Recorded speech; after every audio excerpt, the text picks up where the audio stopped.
Brother Speaker Justin Muturi, my distinguished classmate at the University of Nairobi and the Law School, Your Excellency Deputy President, Brother Musalia, my good neighbor Jirani Mwema, Joseph Konzolo, the leadership of DP, and our colleagues in Kenya Kwanza.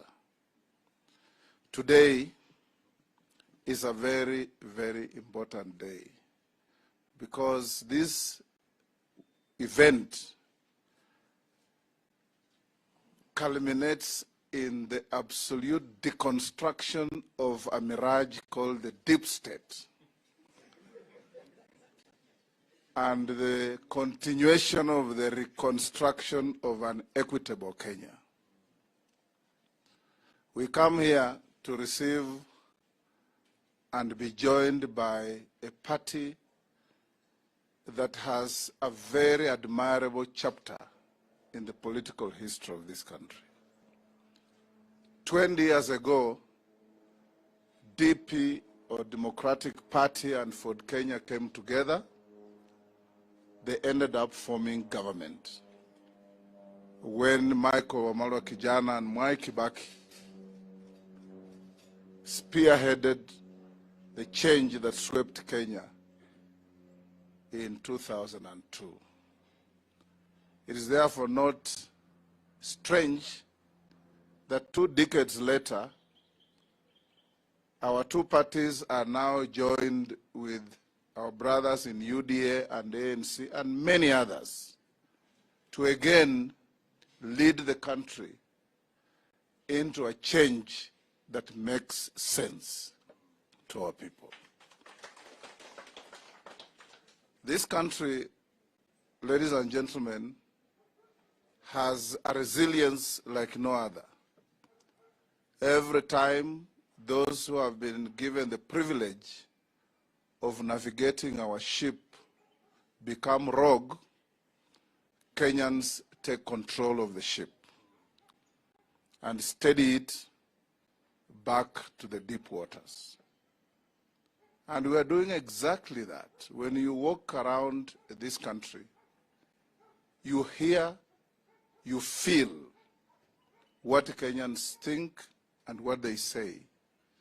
Of course, there are those who fall in the category of a character called Maimuna in a book called God's Bits of Wood. She was blind, and she said she has never quite understood how people with eyes don't see. And she herself was blind. And we have people in this country with eyes, and they don't see. There's a storm coming, and they're just seated there watching and thinking it will obey them and move back.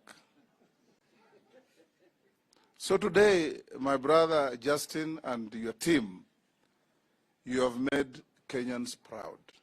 And we stand here and dare say that the movement from the third arm of government, the legislature, to the people of Kenya is now complete. Speaker Kenneth Makelo Lusaka is in Kenya Kwanza. Speaker Justin Bedan Njoka Muturi is with Kenya Kwanza. Now the other arm that is left is a mirage called the deep state. Sometimes it's called the system. But people know that on 9th of August, there's going to be a hurricane through Kenya. Those with eyes, let them see. Those with ears, let them hear. And we in Kenya Kwanza want to assure the people of Kenya that we want a Kenya that is equitable, a Kenya that is fair and just to all our citizens. That's what we are looking for. And in so doing, as I finish, I want to remind the organization called Ncic, led by what I thought was a respected reverend, that you should, with your team, read Articles 92, 93, and 94 of the Constitution, and they will clearly tell you that you have taken a trajectory that will embarrass you. Because you have no power, you have no right in law or in fact to make law. Laws are only made in houses of parliament. You must also read Section 25 of the Act that set you up, that defines what your role is. It does not include telling Kenyans which vocabularies to use. It doesn't. And when Kenyans say Linda Kura, it is real. When Kenyans say Hatupangwingwi, how does that threaten our cohesion? When Kenyans say watajua hawajui, how does that threaten our cohesion? So Reverend Kobi and your team, you are now falling into the trap of Kenyan public servants who think that at every time they must appear to be doing something, however ridiculous.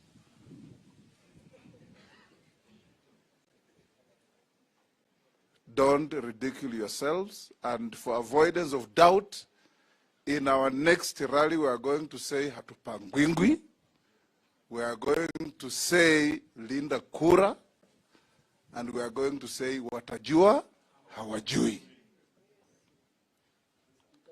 And I can tell you, Kenyans, that the growth of language can never be inhibited by any single individual.